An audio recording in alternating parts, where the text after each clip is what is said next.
show. My name is Lisa, and today we have here the lovely Jane Buckle. Jane will be speaking about her past and the mental health issues that she has overcome and where she is today, which is UK's naughtiest OAP. So Jane, thank you very much for coming along today, and we can see you've brought some lovely photos. Would you like to talk us through who they are, what they mean to you, any battles that you might have overcome, you know, surrounding your family life? I will, okay. As you know, I'm Jane Buckle, aka Jamie B, naughty OAP. But I wasn't always a happy little soul, because all of my family, basically, except for my brother there, these people are all dead. There's my father, Frank John Buckle, and my mother, and this was taken back in the 1950s, probably the year before I was born. I'll explain who each one is. This one's my husband. Do you want to just lift it up so the audience can see? Yeah. Frank Stockwell. They're all sadly gone. That's Grandad,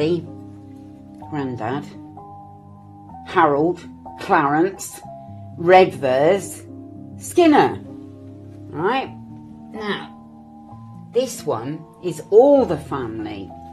Everyone in the family. Daddy, Frank John Buckle. Nanny, Lillian Helen Gray Skinner. My brother, Jonathan Buckle. June Wendy Buckle. And of course, me. People, right? And then the last one is my father, Frank John Buckle, with his racehorse, John the Greek. Right, when I'm going to talk about them... Can I just ask, how old was your brother when he passed away? Sorry, my husband, he was... Oh, sorry, apologies, let me think, 1 minute. 2011, he would have been about 75. He was quite a lot older than me. Okay, and I believe that you did some caring for him, did you? Not so much him, but for my father in his later years, because in 2014 I had to go and live with him because he had Parkinson's. Oh dear. And it was all I stayed with him. I didn't put him in a nursing home, I just couldn't do it. But the day he died in 2014, it was quite awful, because he was meant to go to hospital, and he didn't go. He had a funny turn, it was awful. He couldn't breathe and he died. We tried to resuscitate him, but it didn't work. Anyway, it was all very grim, and I was left on my own in the house, in the bungalow. And I went to bed, obviously I couldn't sleep very well, and I heard a bang on the door, bang, bang, bang. And I think my father came back. He was in the land of the limbos. He was not sure, and he wondered where we all were. Anyway, eventually, I went to the hospital because he died with his mouth open. I went to the mortuary to say I wanted my dad's mouth shut. But he said, no, you can't come in.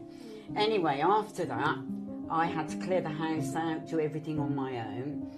And I did have a lovely funeral service for him, but it took me 3 weeks to organise it. Wow. And the day I went to view his body in the funeral parlour, I didn't really want to go. It was all horrible. And because I'm so short, they put me on a chair and I nearly fell in with him. Oh, he would have liked that. But it was terrible, because I always had my dad always with me. Yeah. And now he's at the cemetery. They all are. And I go and visit him a lot. But probably the worst one that died was my mother in 1995, because she had a brain hemorrhage. Oh dear. And she ended up in hospital, and they were going to put a coil through, like a stent, into the brain. But it didn't work. She was having vasospasms. And how old was she? 62. Anyway, young. The day of the operation, you see, I never left my mother's side. We were like that. We were like sisters. She's only 21 years older than me. I went down in the lift with her to the operating theatre. And on the way down, you're not really meant to go that far with her. I would have gone in there with her, you know. Said to me, oh dear, this is awful. He said, I'm not going to die, am I, Jane? And I said, no, Mum. But she was always reliant on me. I think she thought I could save her, but I couldn't. So afterwards, I had this thing in my head. It was like a tape recording. I'm not going to die, Jane. I'm not going to die. And it went on and on and on and on. But luckily, I was with my brother. Anyway, they're together at the cemetery. But, oh dear, it was awful, the whole episode. And then the dear husband died in 2011. He had cancer. And how old was he? He's about, what did I say, 75. He's quite a lot older than me.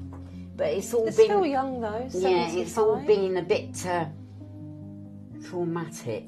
Yeah. And how did you, obviously, you know, that's a lot of stress for you to go through. Yeah. How did it affect you emotionally, mentally? Yeah. Well, I became very introverted and subdued. But luckily for me, I had the benefit of seeing a counsellor, a bereavement counsellor. And did you find that helped? Yeah, and he helped me through it.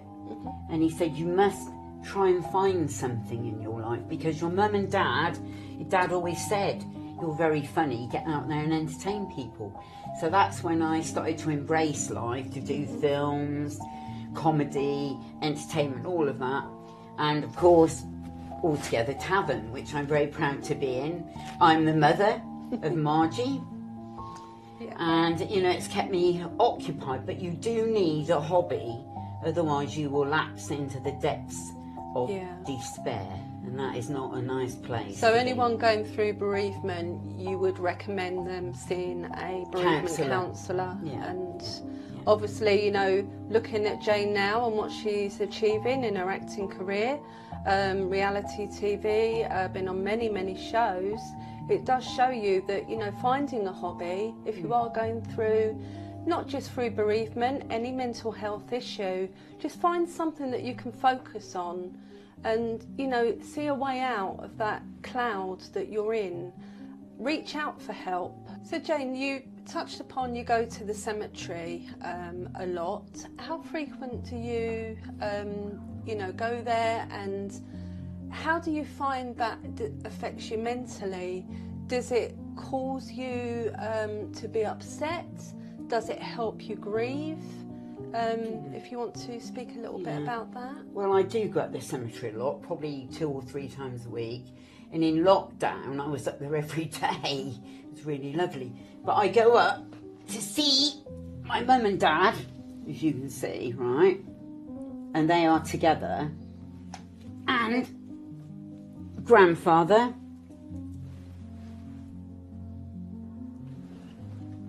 And where's the granny? Granny's there. But the thing about it up there, it's very tranquil and it's very relaxing, and I'm sure they can hear me. Well, I think they can. Definitely. But the thing was, up there, I was on the council for a very short time, and then my stepmom died. I had to leave. But when I was up there, I was having, at that time, I was having nightmares about jumping over open graves, okay? And I put 2 and 2 together, and it was the paupers were up there, but no one had recognised they were there. There were just these big dips in the ground where the coffins had gone in and they'd sunk, and they were feeling very miserable, I could tell. So when I was on the council, I got a big stone put up in a plaque, and it says on there, in memory of the workhouse. I think it was 14/8 to 1940. And there's thousands buried there. And since I had the plaque put up and the statue, I haven't had any more bad dreams. Really? And are you spiritual as a person? Well, I think it showed me in a way, that time when I thought my dad was banging on my bedroom door and that. And because I resolved it and got a plaque put up, and everything is all right now. That's really sweet of you to do that. I like doing that, yeah. But it does help going to the cemetery. Well, thank you very much, Jane, for coming along today, you know, and speaking about your past, bringing your lovely photos to show us, and, you know, really for being that inspiration for anybody going through mental health. So thank you very much. It's been an absolute pleasure. And the pleasure is all mine. Thank you so much. Okay. And thank you very much for watching. I'm Lisa, and this is Jane Buckle, UK's naughtiest OAP.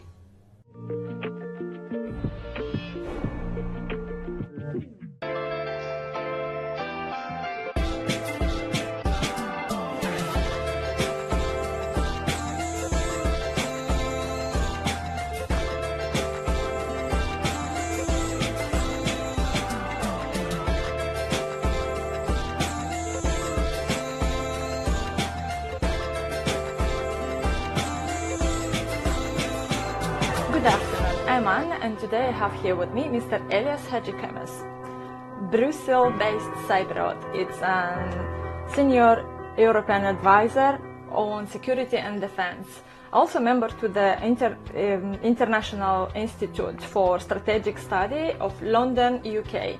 Currently he works for Union European. Today we will have a little conversation about mental health importance. You are welcome. It's a great pleasure for me to be here. I would like to thank you for inviting me to your TV show and for giving me the opportunity to contribute to the discussion on this important topic.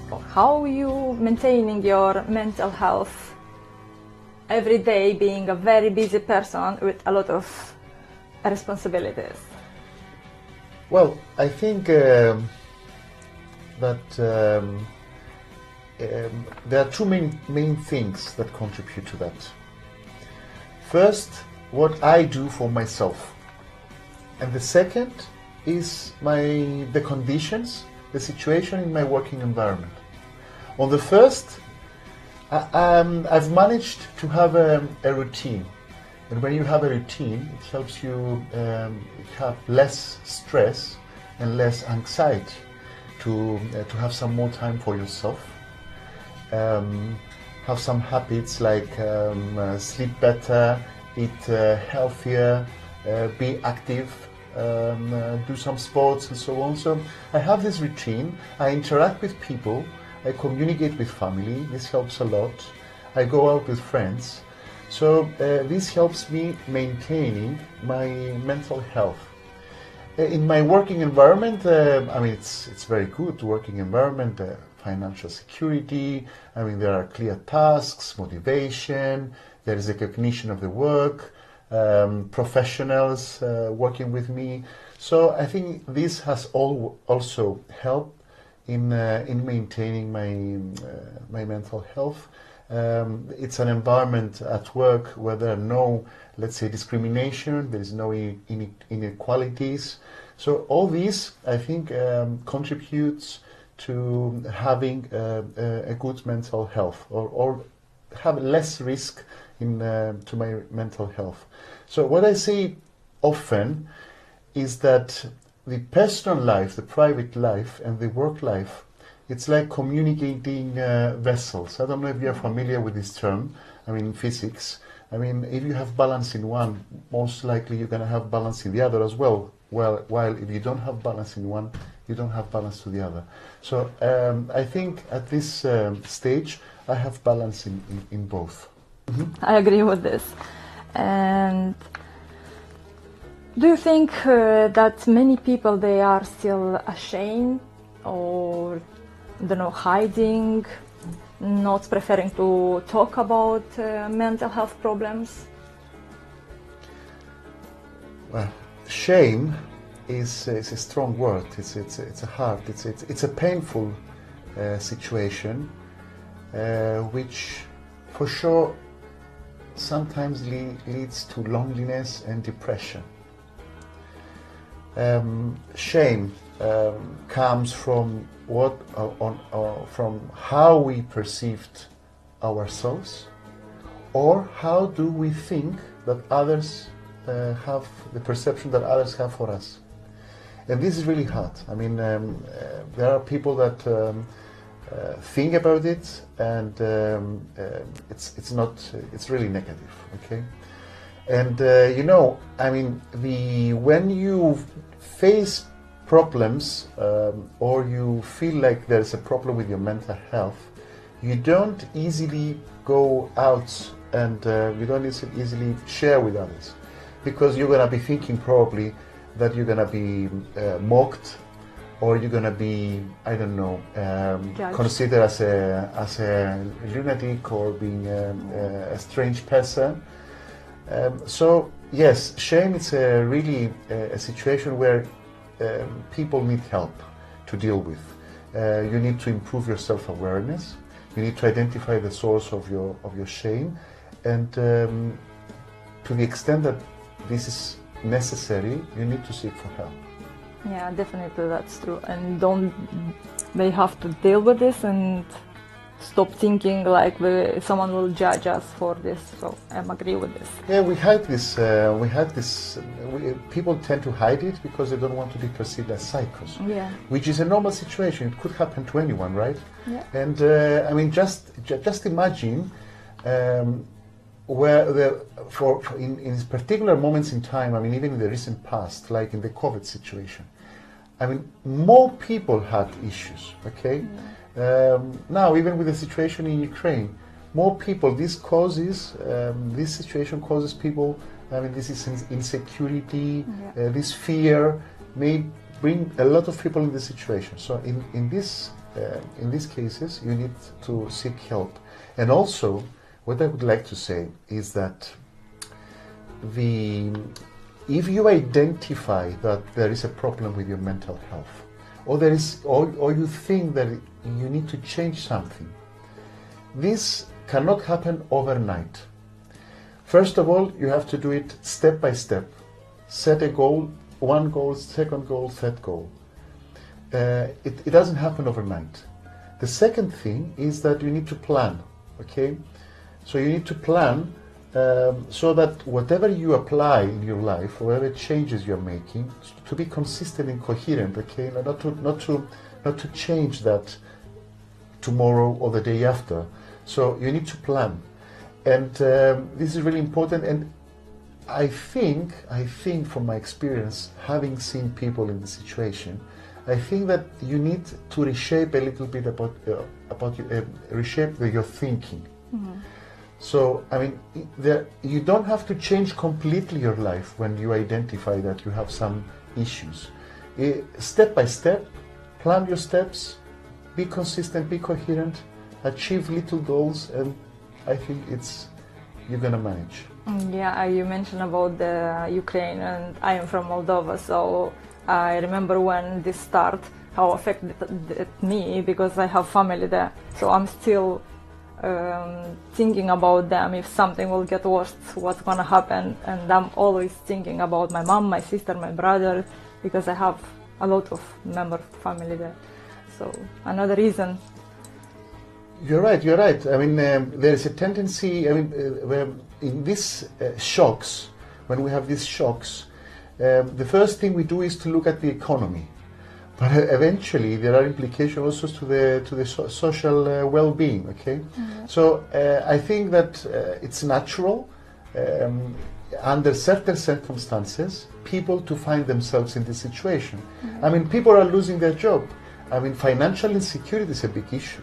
Fear of unemployment, it's a problem. Another one. So, I mean, these are, I think that under certain circumstances, people may need help, and they should seek help from friends, from family, or from experts. Yeah, to ask before it's going to be too late. Yeah. To start. For sure. Yeah. So, do you think the men are less subject to being affected of mental health disease? No, I think it's the same. For all people, it's the same. What happens normally with men, I mean, since they are, even when they are young boys, they learn not to, to tolerate pain and don't cry. Because crying is, let's say, a sign of weakness, mm-hmm. and they believe that if they should appear strong. So the chances are that they will not admit it, because that will be against the model and the culture that they grew up with. Mm-hmm. But I think that all people have the same chances in getting in this situation. Yeah, there's no one that's secure of this. It has been my pleasure to have you here today, and thank you very much for accepting my invitation. Thank you for inviting me. It was a pleasure for me.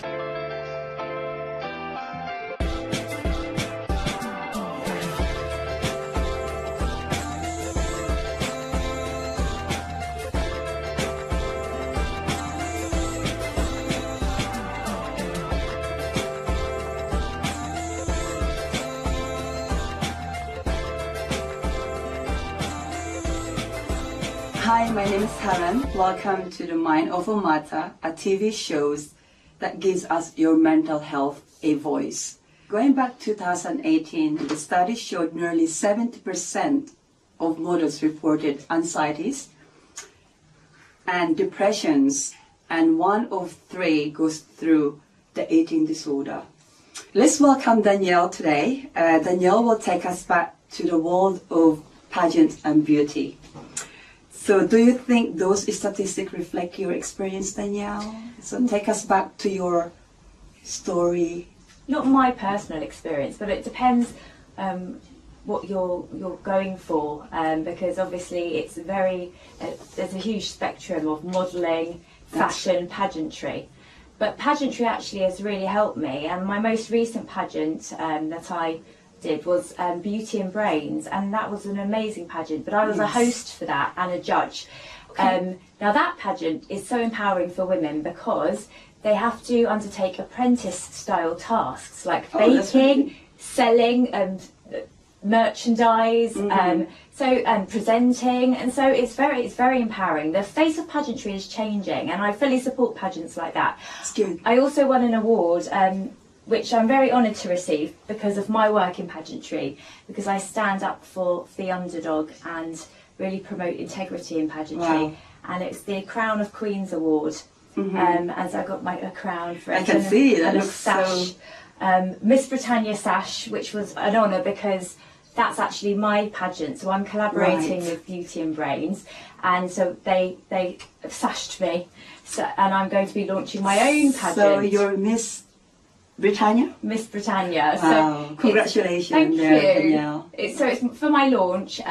We're launching at the Asia Cup Polo on the 29th of June. Okay, and coming soon. It's coming very soon. We're collaborating with Asia Cup Polo, and it's for children and women.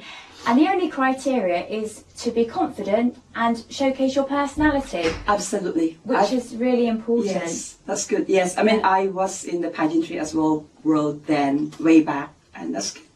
It needs to change because the statistics you read out, that's not good enough. Eating disorders are rife. I agree. Luckily, the ones I haven't really witnessed that. And also in my house, we don't have scales. We don't focus on that. We focus on, in terms of how I look, if the clothes are fitting well, they're fitting okay, then I'm feeling okay. So I judge it by that. Yes. But everyone is a different shape and size, and it's what you are confident in. Absolutely. I agree, Danielle. Yeah. Literally embrace what you believe in as you are. So yes. Absolutely. It's a bit about being healthy as well. I mean, we need to look after our bodies, drink a lot of water. Absolutely. But I agree. No one is the same, and that's what makes us so amazing, and that's why I invite children and women, any shape, any size, any age, to join my pageant as well. That's good. Okay, so I've got a few questions as well that I'd like to ask. You've been involved in a pageantry in a high profile like the Asia Cup Polo.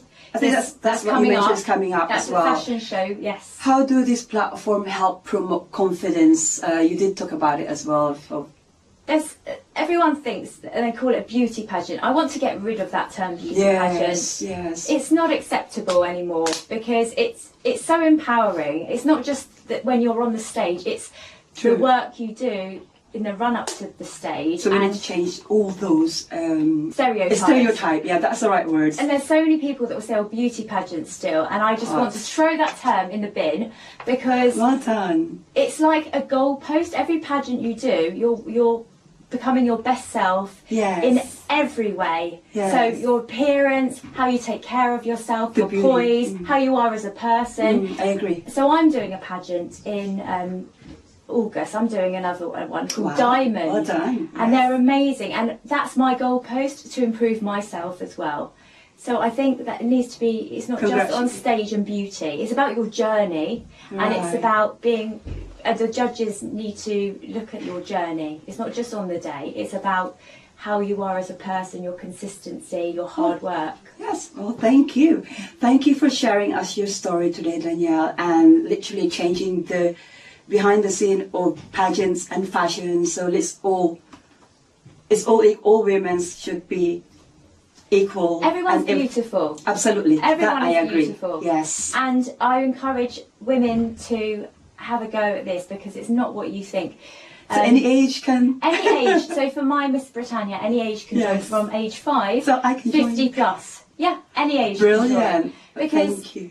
I was in the first pageant and I stood up for the older category, and these women had been in pageantry for 50 years, and I have a lot of respect for those women, and age is just a number at the end of the day. That I totally agree. Age is just a number, and it depends on how you literally look at yourself Absolutely. and introduce yourself to the world. It really is. Well, thank you so much, Danielle, for sharing your story today about beauty and pageants.